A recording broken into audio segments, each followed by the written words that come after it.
का संसाधन। इस वीडियो में हम सीखेंगे ऊन, ऊन का संसाधन।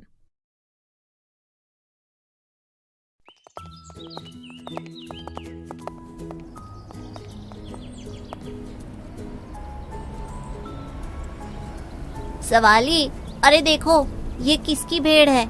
यहाँ पर कैसे आ गई?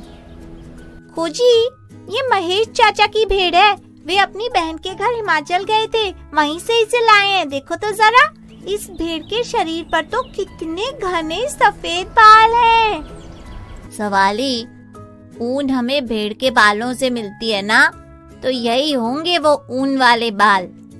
पर इन बालों से ऊन के धागे बनते कैसे होंगे खोजी? और इसके बाल तो सफेद हैं, तो फिर अलग अलग रंगों की ऊन कैसे बनती होगी? अपने सवाल कल स्कूल में संपर्क दीदी से पूछेंगे। अभी तो घर चलो, नहीं तो यहीं पर शाम हो जाएगी। हाँ, चलो चलो।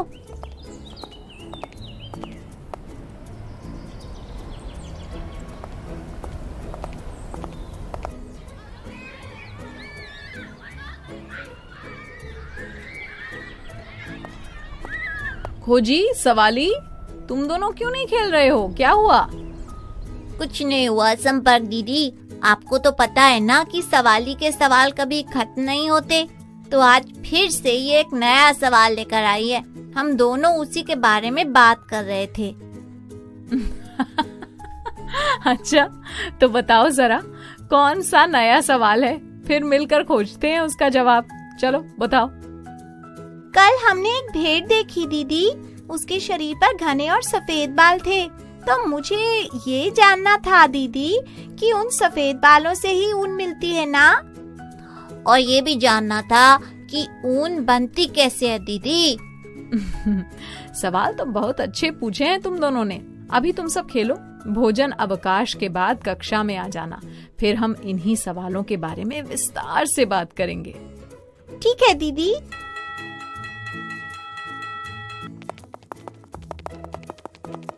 अरे, हमारे बेंच कहाँ गए? अब हम कहाँ बैठेंगे? आओ बच्चों, आज हम इस गलीचे पर बैठकर बातें करते हैं। ठीक है दीदी। अरे वाह, ये कितना मुलायम है और सुंदर भी है सवाली। देखो ना, कितने सारे रंगों का डिजाइन बना है इसमें। जानते हो बच्चों, ये गलीचा भी ऊन यानी वूल से ही बना है। हैं? सच्ची दीदी?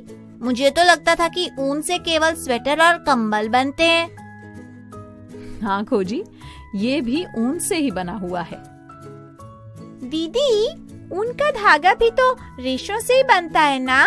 लेकिन वे तो भेड़ से मिलते हैं। हाँ सवाली, सही कहा तुमने। कुछ रेशे हमें जंतुओं से भी प्राप्त होते हैं। इन्हें जंतु रेशे या जांतव रेशे यानी कि एनिमल फाइबर्स कहते हैं। ऊन और रेशम ऐसे ही दो जांतव रेशे हैं। ऊन के रेशे भेड़, याक आदि जानवरों के बालों से, और रेशम के रेशे रेशम के कीड़े के कोकून से प्राप्त होते हैं। अच्छा, तुम सब ये बताओ कि भेड़ के अलावा ऊन और कौन कौन से जानवरों से मिलती है? याक से।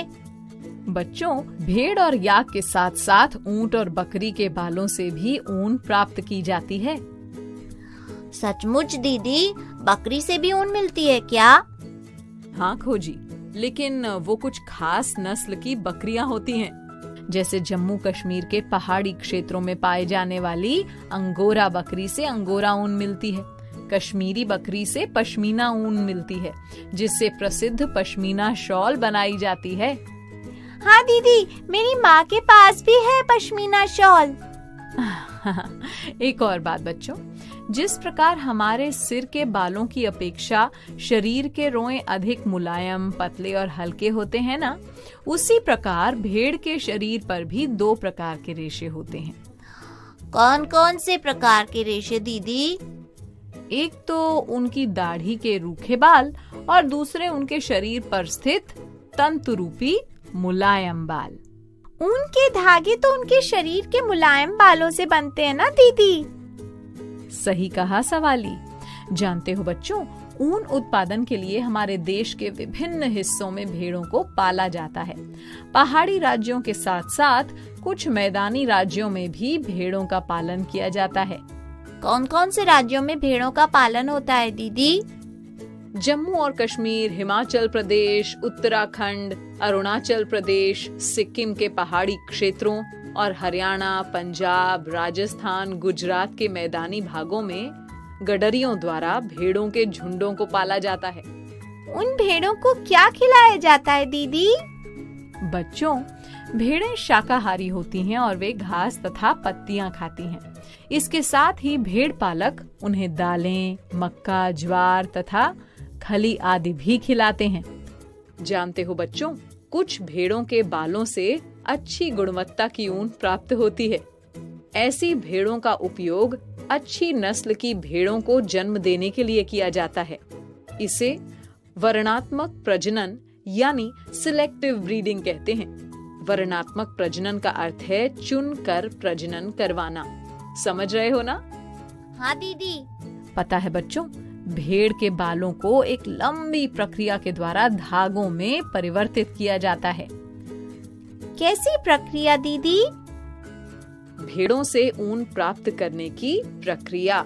पता है बच्चों, इस प्रक्रिया में निम्नलिखित चरण होते हैं। इस प्रक्रिया का पहला चरण है ऊन की कटाई।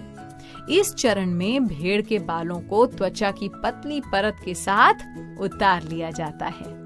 ये प्रक्रिया ऊन की कटाई कहलाती है। अंग्रेजी में इसे शीयरिंग कहते हैं। कुछ विशेष मशीनों की सहायता से ये कटाई की जाती है। दीदी, बालों के साथ भेड़ के शरीर की परत भी उतार लेते हैं। इससे भेड़ को दर्द नहीं होता क्या?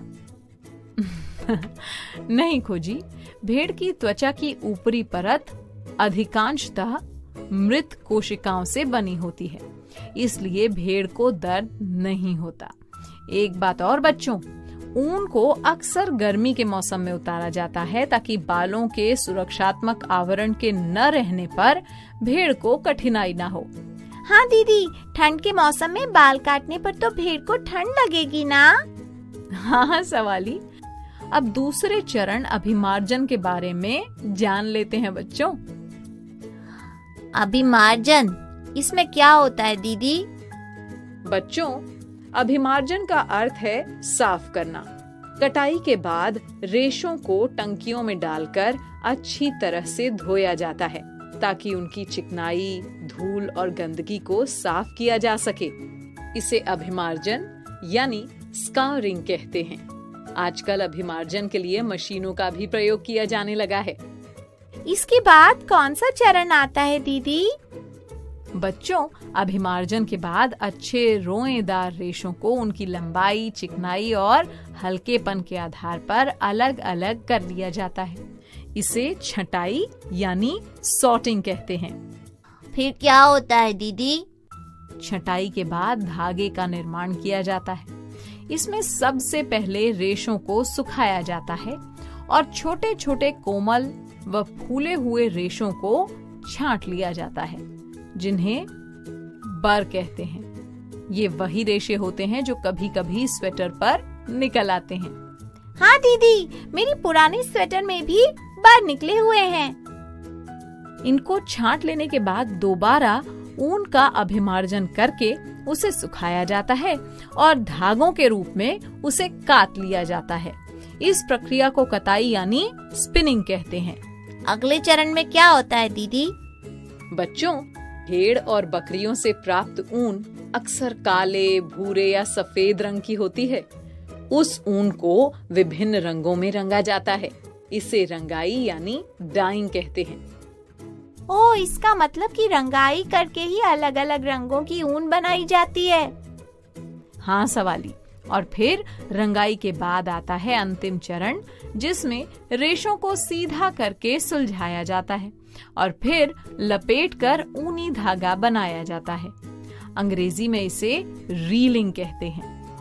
लंबे रेशों को काटकर स्वेटरों की ऊन का निर्माण किया जाता है और छोटे रेशों को काट कर ऊनी वस्त्र बुनने में उपयोग किया जाता है। अच्छा, तो इस प्रकार बनती है ऊन।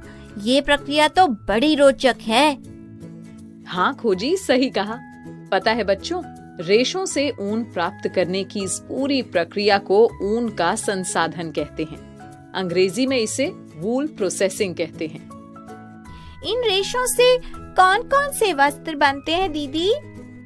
बच्चों, पहनने के लिए स्वेटर और कंबल के अलावा ऊन से शॉल, लोई, टोपी, जैकेट आदि ऊनी वस्त्र भी बनाए जाते हैं।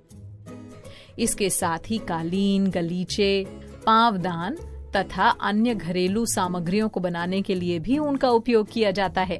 दीदी, ऊनी कपड़े हमें ठंड से बचाते हैं ना? हाँ खोजी, ऊनी रेशों के बीच हवा भर जाती है जो ऊष्मा के कुचालक की तरह काम करती है और शरीर की ऊष्मा को बाहर नहीं निकलने देती। इससे शरीर का ताप स्थिर रहता है और हमें ठंड नहीं लगती। तो बच्चों, अब मिल गए ना तुम सबको अपने सवालों के जवाब? हाँ संपर्क दीदी।